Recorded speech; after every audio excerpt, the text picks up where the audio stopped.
आज हम लोग लेंस की क्षमता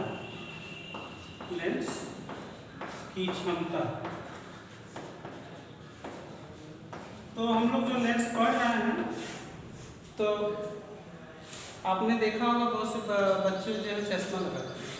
उनकी आंखों में कोई अगर निकट दृष्टि दोष या दूर दृष्टि दोष या कोई दोष है तो लोग चश्मा लगाते हैं। उसको हम लोगों को आगे बढ़ना है तो लेंस की क्षमता कैसे नापी जाती है, कैसे और इसको समझना है। तो लेंस की क्षमता इसके लिए सूत्र है P बराबर 1/r। आपका लेंस का जो भी फोकस दूरी होगी उसको हम 1 के बटे मतलब 1 से डिवाइड करते हैं, 1 में डिवाइड करते हैं तो हमें लेंस की क्षमता P मिलती है। P का मतलब है पावर 1 और ये आपका फोकल लेंथ आप लोग जानते हैं। तो पावर जो भी निकाला जाता है उसको डायोप्टर में लिखा जाता है। तो पावर को हम D लिखते हैं, डायोप्टर इसको पढ़ते हैं डायोप्टर, हिंदी में डायोप्टर, डायोप्टर ये लिखते हैं। इसको 1D बोलते हैं। ये 1/m आपकी फोकस दूरी जो होगी, फोकस लेंथ जो होगा वो हमेशा मीटर में रहेगा। अगर आपको सेंटीमीटर में दिया है तो उसको आप कन्वर्ट करेंगे मीटर में, उसके बाद आप हल करेंगे। अगर आपका उत्तर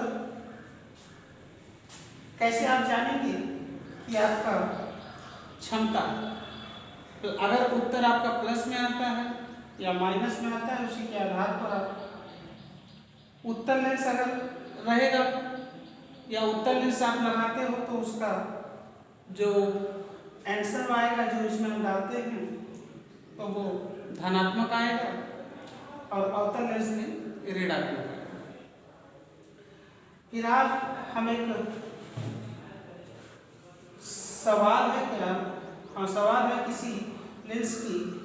एक आप नीचे एक सवाल बचा हुआ था, 2 सवाल आपको मैंने कहा था करने के लिए, एक बचा हुआ था, एक मैं बता रहा हूँ आपको, इसके बाद इसके क्वेश्चन आंसर तो आप सीख लेंगे और जो आप कर पाएंगे ठीक है, जो नहीं कर पाएंगे आपको कमेंट करेंगे तो पूछेंगे तो मैं बताऊंगा। तो जैसे कोई चीज हमें दिया हुआ है, किसी चीज की फोकस दूरी मान लीजिए दिया हुआ है 40 सेंटीमीटर, प्लस में दिया हुआ है मान लीजिए, तो इसको हमको मीटर में कन्वर्ट करना है तो हम क्या करेंगे, 40 डिवाइड बाय 100 करेंगे, क्योंकि 1 centimetre equal to sorry 1 metre equal to 100 centimetre होता है। एक 0 कट गया, इसको हमने भाग दिया 10 से 4 में, चलो और काट लेते हैं तो 2 और 5 हो गया, 5 से भी आप भाग दे सकते हो और 5 से 2 में भाग दोगे 10 लगेगा, 5 6 20 तो मिला जुला के 0.4 आया। ये आपका मीटर हो गया। इसके बाद आपको पावर निकालना होगा तो आपने इसलिए मैंने पहले बताया कि आपको फोकल लेंथ जो है वो हमेशा मीटर में यूज करना है, ठीक है, मीटर। तो 1/0.4 लिख सकते हैं इसको बनाना चाहो तो 10 का गुणा कर लो तो ये हो जाएगा 10/4।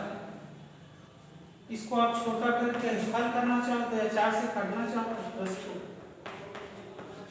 तो 4 दुनिया 2 बचा, पॉइंट लगा, 4 बचे 20 तो 2.5 आया। क्योंकि ये प्लस में था, उत्तर लेंस लगेगा, उसकी क्षमता होगी 2 + 2.5D, उसको हम क्या लिखेंगे, D लिखेंगे, डायोप्टर। इसी प्रकार अगर माइनस में दिया रहेगा तो भाई अवतल लेंस का जो होता है फोकस वो माइनस होता है तो उसका उत्तर माइनस। अगर ये माइनस होता तो माइनस आपको -2.5 डायोप्टर आता तो आपको अवतल लेंस लगता। तो इसी प्रकार एक सवाल दिया है, एक लेंस एक डायोप्टर क्षमता को परिभाषित कीजिए। तो सवाल नहीं है, तो परिभाषित करना है। तो एक डायरेक्टर लेंस एक डायरेक्टर उस लेंस की क्षमता है जिसकी फोकस दूरी 1 मीटर है। तो इसको आपको लिखना था। इसके बाद 2 सवाल थे और बाकी चीज़ें थी मेरी। मैंने लगभग सब कुछ इसमें से आपको बता दिया। एक बार थोड़ा सा रिवाइज कर देता हूँ। हमने सबसे पहले परावर्तन जाना। इसमें परावर्तन जो होता है समतल दर्पण पर पहले सीखा था हमने, फिर हमने गोली दर्पण पर सीखा। गोली दर्पण जो है 2 प्रकार के होते हैं, अवतल और उत्तल। अवतल पर हमने 6 कंडीशन सीखी थी, उत्तल पर 2 कंडीशन सीखी थी। उसके बाद कैसे हम मार्किंग करते हैं, माइनस प्लस कैसे लिखा जाता है उसको बताया था, सूत्र बताया था। उसके ऊपर कुछ सवालों को क्लिक कराया था, किया भी था। फिर प्रकाश का अपवर्तन हमने जाना। इसके लिए 2 माध्यम की जरूरत होती है। और उसके बाद कुछ अपवर्तनांक हमने जाने, उसके सूत्र जाने। अपवर्तनांक कुछ आपके पास जैसे वाई वर्ग जल अल्कोहल बहुत सारी चीज़ें थी, उसका अपवर्तनांक लिखे हुए थे जिसको आपको दिमाग में नोट कर लेना चाहिए। और इसके बाद गोली लेंसों पर। तो अपवर्तन जो है लेंस पर होता है। लेंस जो है 2, एक अवतल एक उत्तल। तो जस्ट उसका उल्टा चलता है इसमें। वो सब चीज़ें मैंने समझाया आपको। इसमें भी कैसे माइनस मार्किंग होती है, क्या सूत्र लगता है, कैसे सवाल किया जाता है, सब समझाने के बाद आज लेंस की क्षमता के बारे में भी हमने समझाया। और इस प्रकार आपका ये पार्ट खत्म होता है। और आप लोग जो है इसको इसके क्वेश्चन आंसर को कर लेंगे। धन्यवाद।